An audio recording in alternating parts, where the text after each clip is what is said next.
So what about the second cat? We talked a little bit about Schrodinger's cat. What about Schmidt's cat? Now, Schmidt's cat was an experiment done in the 1970s where it was the same type of setup as Schrodinger's cat, except that instead of hooking the radioactive Geiger counter, okay, up to poison gas, he hooked it up to a heater in a cold state in the barn. So the cat's sitting in the barn with a heater that only goes on for a few minutes when the radioactive decay occurs. And that happens by probability. In quantum theory, we thought. But the problem was that quantum theory, if you just have the 50-50 flip of the coin type of probability, right, is saying that the heater wouldn't be on more than half the time, say. But it turned out that it was on way more than half the time. And in fact, the probability against it happening by chance was a couple of million to 1. Not only that, other experimenters have done exactly the same experiment with another cat and find that to be true. So what the heck's happening? Is Schmidt's cat actually, by intention, making the heater stay on, influencing the quantum behavior? There's a lot of thought that that might be it. Or maybe the mind of the experimenter is feeling that kindness toward the cat, at least underneath. Maybe they try to, erase that. But somehow that heater staying on more than it should by quantum theory, so intention is actually influencing and helping the cat stay warm. So a nice warm cat in this case. Quite a contrast to Schrodinger's cat. And an actual experiment that has been repeated.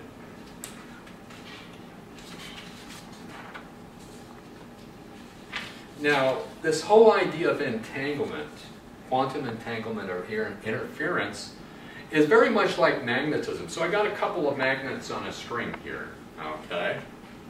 Just come out here a little bit. And you notice when they're far enough away, they could be turning in any old direction, and they're not really influencing each other. But when the influence is strong enough by them being close enough, then an alignment occurs. The magnetism actually could make them point in the same direction. Right? So what's happening with a negative thought, if we allow it into our world, right, it can align with that negative possibility and make it happen. It can actually collapse the positive possibility and remove it. So magnetism is a great analogy for intention and how this quantum entanglement or interference idea works.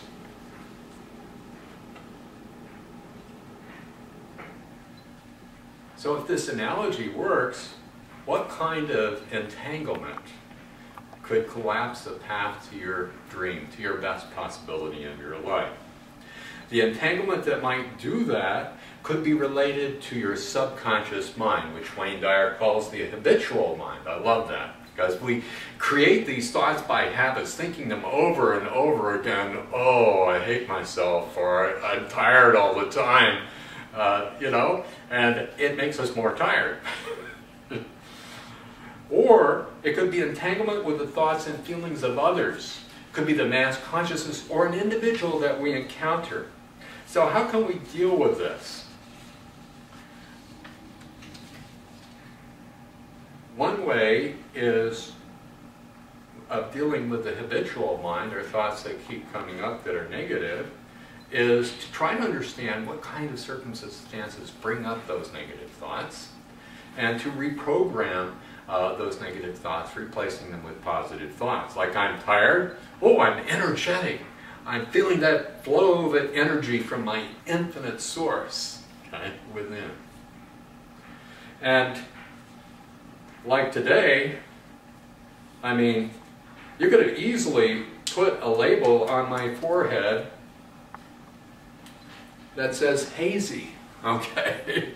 We put labels on ourselves all the time. A lot of them are negative because we program them into our subconscious. what I recommend visually, not necessarily actually physically, is to visualize that negative thought that's coming up as a label on your forebrain, because that's what programs us. The forebrain is kind of the accessible computer in our brain. So what you can do is peel off the negative label, visualize it exploding in light, and then visualize the positive, right? Which would be focused. Maybe the words focused in white light imprinted across the forebrain to replace it. So that's one of the exercises that people seem to like a lot. You don't have to physically do it, but if you do, it's kind of fun too. Peeling off labels. But we want to go deeper. We want to do something called checking in and checking out. A speech teacher by the name of Olga Arenovar came up with this way of looking at our experiences with thoughts and feelings. So checking in is, if you feel tired, realize what is feeling tired, who is feeling tired. Your body's tired, but are you tired? You're the one in control of your body, okay? So you are observing this happen. It detaches you a bit, detaches you from the experience of that negative thought. The next thing, of course, is what can I replace them with, right? Instead of I'm tired, I'm energetic and ready to go, okay? Then there's checking out. Checking out is checking out what people are saying to you, or what's coming to you from the TV or the media, computers, cell phones, and kind of trying to watch that from that same perspective of your divine self. From the perspective that maybe I can understand why they are saying what they're saying. If it's a negative thought, maybe there's some understanding we can have. And this process forces us to listen to others.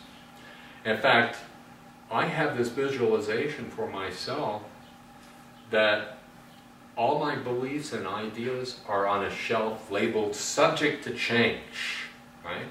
And that way, I can be open to learning and listening to other people and what they have to say. Sometimes it may be negative, but at least I'm open to the possibility that there might be something there that's important for me to learn. So this checking out process is a learning process, learning about others, and really trying to understand where they're coming from can help us to understand ourselves.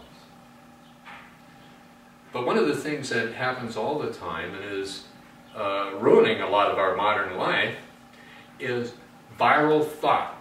Viral thought is called memes. Memes are viral thoughts. And this is the science produced by Richard Brody in a book called Virus of the Mind. And this has become viral in a positive sense.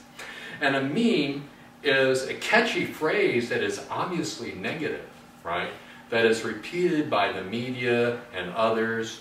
And if you say it, you might infect others with it if you say it in their presence, right? Like, I'm going to shoot myself for what I did. That might have the impact, right? That someone will be more likely to engage in murderous activities, okay? So we have to be very careful what phrases we repeat. And the way my wife and I handle this is when we find ourselves saying a really stupid viral phrase, we say meme and watch it disappear, and then think the positive counterpart to that viral thought. Now, not only visualization, as I pointed out, the white light, the tube of light, the solar ring, that type of thing, can help, but maintaining a lifestyle that will produce joy and harmony and peace. And in the book, I get in detail into the various portions of the lifestyle that would produce this quantum shield to our dreams. Things like relaxation. It's important not always to be on the path to stress, but to take time out. Meditation or prayer have a very powerful, both of them have a very powerful effect.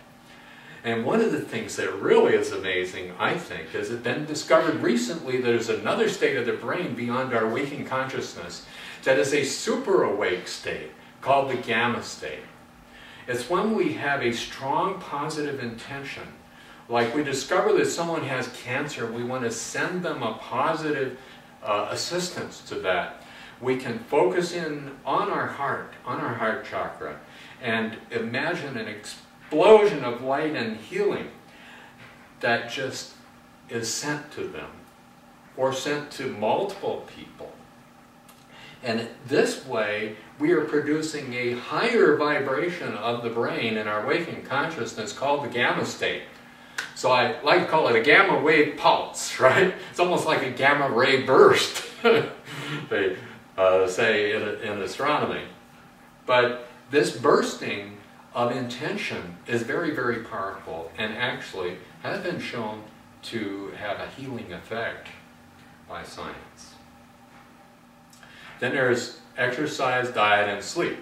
Just check out Dr. Oz or some reputable source, Dr. Weil, to get a picture of the kind of things you should eat, how much sleep you need, usually 6 to 8 hours, and exercise also helps a lot. Alone time.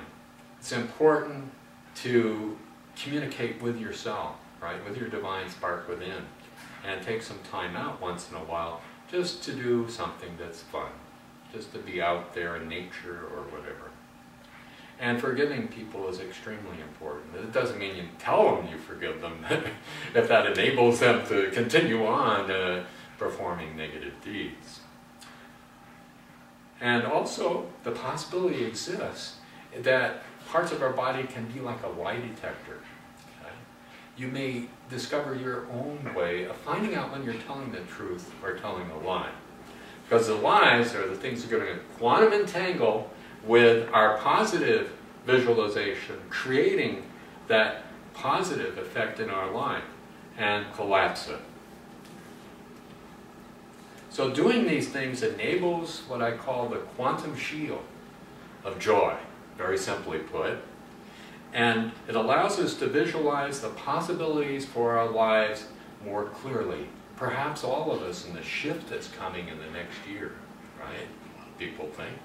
In this shift that we can feel happening, are going to become more and more aware and almost visualizing the positive possibilities for the future of ourselves and for the earth. So visualize 2 possibilities for your life's dream. One positive and one negative. Like Schrodinger's cat, right? Which one is going to stay alive? The positive one or the negative one? It's all a matter of what you allow to entangle in your life. And if you can shield yourself from these negative thoughts and feelings, then you're not going to have the destructive effect. This is just a symbol of quantum entanglement and collapse of the quantum possibilities in our lives, for our consciousness, for our dreams, and for our living. So bless you. Have a great day. Thank you.